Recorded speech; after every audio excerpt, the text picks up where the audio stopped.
दोस्तों group D 3 अगस्त first shift के exam का रिव्यू करने वाले हैं हम लोग। साइंस के जो क्वेश्चंस आए हैं बहुत मतलब जो पढ़ के गया है उसको कहीं कोई दिक्कत आने वाली नहीं है। सारे क्वेश्चंस देख लो, एक भी क्वेश्चन कुछ ऐसा नहीं है। देखो एक क्वेश्चन था कि किसी वस्तु की गतिज ऊर्जा 40 जूल से 140 जूल हो गई, तो बताइए उस पर कार्य कितना हुआ है। तो कार्य क्या होता है? गतिज ऊर्जा में परिवर्तन के बराबर। दोस्तों एक क्वेश्चन आपसे पूछा गया आकाश का रंग, जो रंग होता है वो नीला क्यों होता है। एक क्वेश्चन पेरेनकाइमा जो टिश्यू होता है ना उत्तक, उससे एक क्वेश्चन पूछा गया था।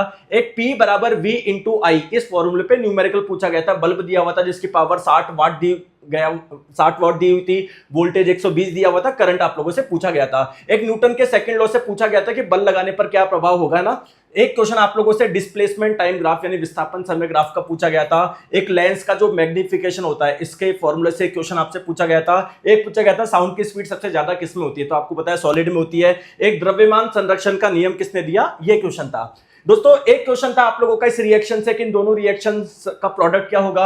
एक था न्यूरॉन का कौन सा भाग मैसेज रिसीव करता है, तो आप लोगों को पता है डेंड्राइट करता है। एक तरंग की वेवलेंथ दी गई थी, उसकी स्पीड दी गई थी, फ्रीक्वेंसी पूछी गई थी, तो आप लोग आराम से निकाल सकते हो क्योंकि स्पीड होता है फ्रीक्वेंसी इनटू वेवलेंथ। एक कंसंट्रेशन यानी सांद्रता निकालनी थी किसी विलियन की, जहां पर 80 ग्राम पानी में 20 ग्राम नमक मिलाया था, तो क्या हो जाएगा 20/100 क्योंकि विलियन टोटल 100 हो गया। एक पूछा गया था कि ग्लूकोज के टूटने से एनर्जी मिलती है, इस प्रक्रिया का नाम क्या है। तो ये प्रक्रिया चाहे प्लांट में हो या कहीं पर भी हो, इस प्रक्रिया को रेस्पिरेशन बोलते हैं ना, इससे तो एनर्जी मिलती है।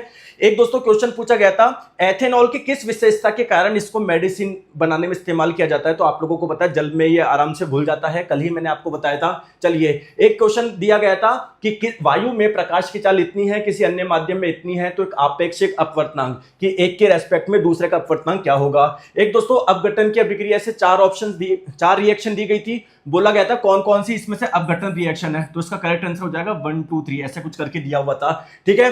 एक पूछा गया था कि इनमें से प्राथमिक उपभोक्ता प्राइमरी कंज्यूमर कौन है, यानी जो प्लांट को खाता है, बेसिकली हरिबोर यानी शाकाहारी आंसर हो जाएगा उसका। एक कोशिका झिल्ली से क्वेश्चन था कि ये फ्लेक्सिबल क्यों है, और एक अल्ट्रासाउंड का इस्तेमाल कहां पर होता है, और एक वॉइस बॉक्स, इससे क्वेश्चन आए थे। जो भी फर्स्ट शिफ्ट में एग्जाम देके आए बता दीजिए क्या यही है ना। तो आप लोगों को भी दोस्तों आपका जब भी एग्जाम में ऑल दी बेस्ट, अच्छे से आप लोग करोगे सारे क्वेश्चंस, कहीं कोई दिक्कत नहीं है। और आज शाम को 4 बजे आने वाली शिफ्टों के लिए मैं आप लोगों को एक्सपेक्टेड क्वेश्चंस करवाऊंगा डेली शाम को 4 बजे, तो आप लोग वो जुड़ना ना भूले। धन्यवाद।